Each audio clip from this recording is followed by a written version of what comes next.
ingin membantah argumen yang Anda sampaikan tadi. Pertama, Anda membahas tentang satelit yang diluncurkan pada tanggal 12 September.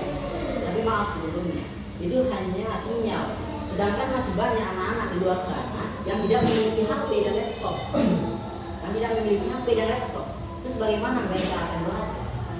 Dan yang kedua, Anda mengatakan tadi sekolah rakyat. Maaf, sebelum itu sekolah rakyat tidak merata, belum sampai ke ujung Indonesia sana Papua, belum sampai ke sana Merauke. Dan hanya di dalam kota-kota saja seperti Pulau Jawa, Sumatera, Papua, Merauke sama maaf. baru sadar Papua, Merauke sama. Iya kan? Dari Sabang Sabang. aja.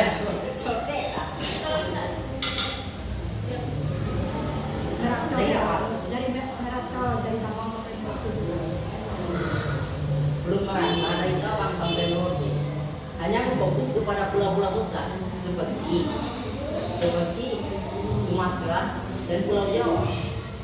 Hanya berfokus di sekitaran sana, belum mencampur di luar sana. Dan satu lagi, kalau kita terus-terusan menggunakan teknologi, itu akan berdampak kepada mata anak-anak. Sedangkan mata itu akan kita gunakan seumur hidup.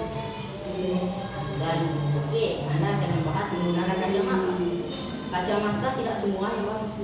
Kacamata dimulai dari 400 ke atas saja. Sedangkan rakyat Indonesia masih banyak. Dan Baik, terima kasih kita ucapkan kepada pembicara 2 tim Kodra. Selanjutnya kita beri waktu kepada pembicara 3 tim Pro. siap, Kak. Jika ada yang terbatas akan Malah. dari Baik, terima kasih kita ucapkan kepada pembicara 2 tim Kodra. Selanjutnya kita beri waktu bantahan atau sanggahan kepada tim Pro untuk menyampaikan apa yang mau Bapak Anda di sini. Baik, terima kasih kita ucapkan kepada pembicara 2 tim Kodra. Selanjutnya kita beri waktu kepada tim Pro untuk menyampaikan bantahan atau sanggahan selama 2 menit dimulai saat berbicara. Kepada tim Pro disilakan. Baik, terima kasih. Saya ucapkan kepada pembicara dua dari saya di sini Mandas TV. Tadinya akan membahas bahwasanya masyarakat Indonesia itu rata-rata atau namanya oke, terima itu. Tapi berdasarkan saya baca-baca, saya lihat sebanyak 200 kurang lebih 283 juta jiwa di masyarakat Indonesia ini. Rata-rata yang memiliki HP itu sudah 97%. Saya bilang 97%. Nah, yang 3% ini beratanya di Papua. Kenapa saya bilang di Papua? Karena di Papua itu memang kita bisa lihat sendiri memang kurang penggunaan teknologi, mulai dari handphone, mulai dari listrik itu kurang banget. Apalagi soal komputer, apalagi soal laptop itu pasti kurang. Jadi memang kalau kita lihat dari Papua sendiri, kita laksanakan yang namanya itu sekolah online. Memang rasanya itu tidak merata. Atau kita banyak egoisnya itu ke pulau-pulau yang lain, misalnya ke Pulau Jawa, Sumatera, Kalimantan, yang mereka itu belajar banyak soal teknologinya.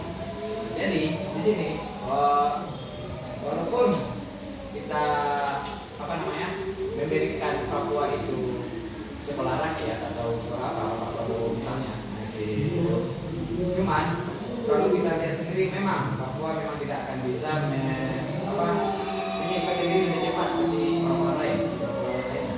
Jadi saran saya pribadi kita bulatkan saja bahwa Pulau Sumatera, Jawa, dan Kalimantan, Sulawesi, beserta Bali itu kita dahulukan dulu untuk sekolah online. Nah, untuk sekolah Papua ini bukan bermaksud merendahkan, cuman kita beri aja waktu mereka untuk menggunakan sekolah sekedar terbuka saja dulu.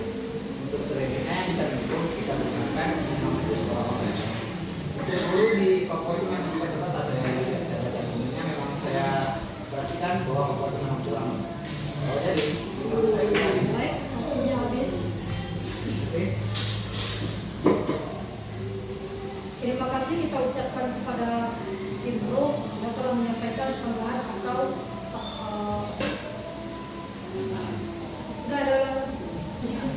Satu, dua, tiga. Baik, terima kasih kita ucapkan kepada Indro yang telah menyampaikan fakta pasangannya. Selanjutnya, kita beri waktu kepada tim kontra untuk menyampaikan sanggahan atau bantahan. Selama 2 menit dimulai saat berbicara. Saya mengucapkan terima kasih kepada Anda telah menyampaikan bantahan kepada saya. Tapi saya bantah sedikit. Kalau hanya Pulau Sumatera dan Jawa,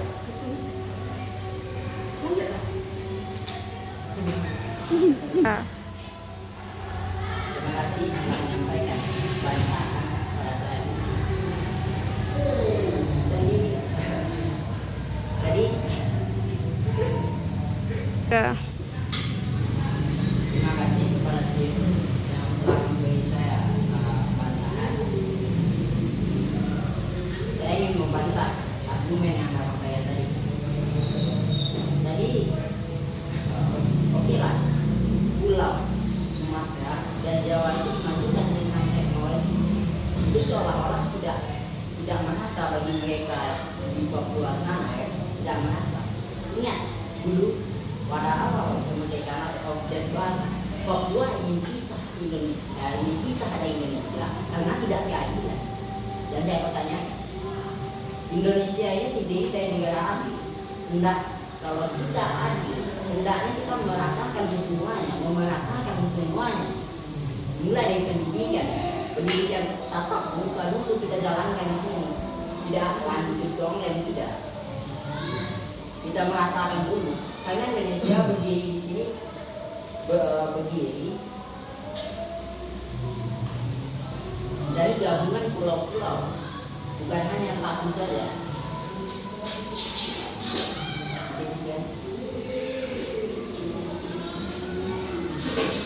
Baik, terima kasih kita ucapkan kepada tim kontra yang telah menyampaikan bantahan atas sanggahannya. Selanjutnya, kita beri waktu kepada tim pro untuk menyampaikan bantahan atau sanggahan selama 2 menit. Dimulai saat berbicara.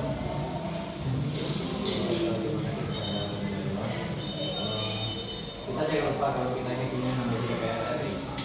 DPR RI ini adalah Dewan Perwakilan Rakyatnya Republik Indonesia. Oke, kita punya Dewan Perwakilan. Gak apa-apa, kita pasti ada perwakilan. Tapi kelas ini kita punya ketua. Ketua kelas ini akan mewakili kita kepada wawas kita. Dan wali kelas juga ada juga perwakilan dari kepala sekolah. Oke. Di sini yang kita bahas itu DPR RI mungkin ada pandangan ke pihak Papua. Namun jika kita lihat pada saat ini memang belum ada perubahan yang terjadi pada Papua. Jadi menurut saya pribadi, karena sudah ada yang namanya karena kita sudah ganti presiden yaitu Bapak Prabowo Subianto, saya merasa yakin bahwasannya Papua ini akan cepat maksudnya jika Bapak Presiden itu langsung turun tangan ke Papua. Tapi melihat dari survei saya, memang Papua memang jarang dikunjungi oleh Bapak Presiden. Yang hanya yang sharing itu waktu itu Pak Jokowi. Oke. Jadi menurut saya pribadi, pembelajaran online kayaknya memang tidak bisa diratakan pada seluruh Republik Indonesia ini. Jadi mungkin Kementerian seharusnya bisa berpikir lebih luas lagi, bahwasannya memang pantasnya kita melakukan yang namanya kelas online. Oke, kita terima itu. Kita akan menggunakan yang namanya itu kelas online seperti tatap muka sebelumnya, seperti biasa. Karena Papua memang sangat sulit kalau kita jangkau sebagai kelas online, kita terima itu. Mungkin itu saja.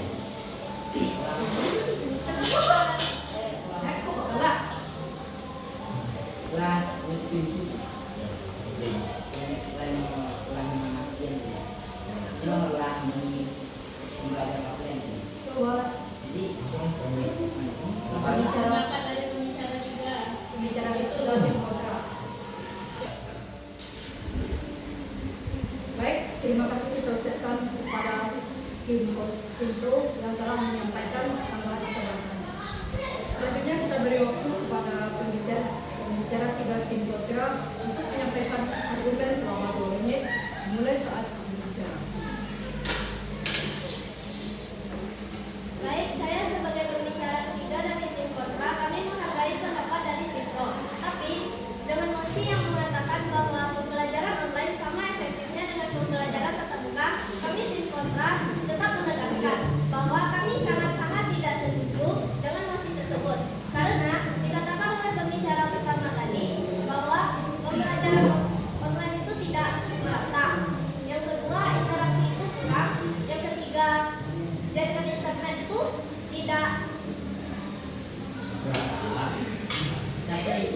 3.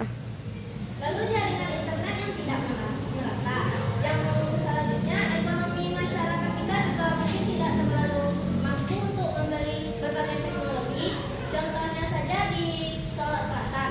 Lalu juga pembelajaran online itu merusak kesehatan mata.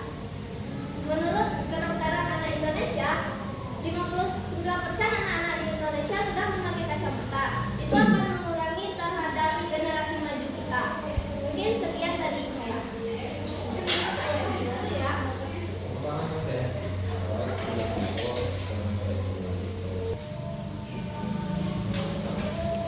Baik, terima kasih kita ucapkan kepada pembicara 3 tim kontra. Selanjutnya kita beri waktu kepada pembicara 3 tim pro untuk menyampaikan argumen selama 2 menit dimulai saat dia berbicara.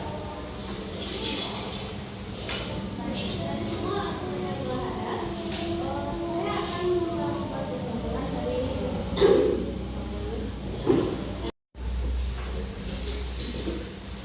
baik dari semua argumen yang telah ada dan argumen dari tim kami itu, kami setuju dengan tim pembahas sekarang karena bahwasanya pelajaran online belum efektifnya dengan pembelajaran tatap muka. Karena walaupun tujuannya sama, tapi mempunyai karena efek tetap yang lawan serta hal-hal lainnya di segala bidang seperti teknologi, sinyal, serta harga dalam suatu negara tersebut. Serta dalam teknologi yang dapat merusak fisik seorang siswa. Dan karena semua itu berdasarkan data, jadi kami sendiri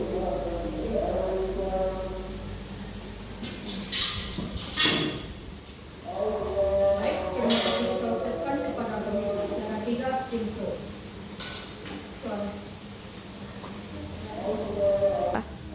Baik, terima kasih kita ucapkan kepada pembicara 3 tim pro. Selanjutnya kita beri waktu kepada tim netral untuk menyampaikan argumen selama 2 menit. Dimulai saat dia berbicara. baik, kesimpulan yang dapat saya ambil adalah pembelajaran tatap muka sama efektifnya dan pembelajaran online. Dan karena memiliki kelebihan dan kekurangannya masing-masing, sehingga kita harus mempertimbangkan kebutuhan dan kemampuan siswa dalam memilih metode pembelajaran yang lebih efektif. Dengan demikian, kita dapat meningkatkan kualitas pendidikan dan mencapai hasil yang optimal. Pembelajaran tatap muka dan online merupakan dua pilihan yang saling bertentangan. Melainkan, dua metode yang dapat digunakan secara komplementer untuk mencapai tujuan pendidikan yang sama. Terima kasih. Baik, terima kasih kita ucapkan kepada tim netral. Itu salah. Kesimpulan dari moderator. Baik, terima kasih kita ucapkan kepada tim netral yang telah menyampaikan kesimpulannya.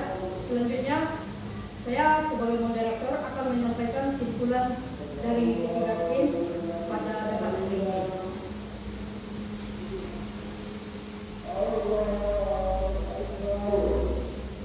Baik, saya akan mengambil kesimpulannya yaitu pembelajaran tatap muka dan online memiliki kelebihan dan kekurangan masing-masing, sehingga kita harus mempertimbangkan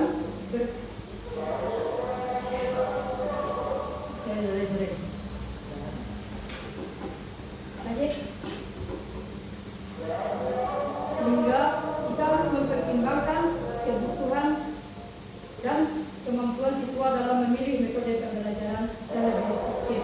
Dengan demikian, kita dapat meningkatkan kualitas pendidikan dan mencapai hasil yang optimal.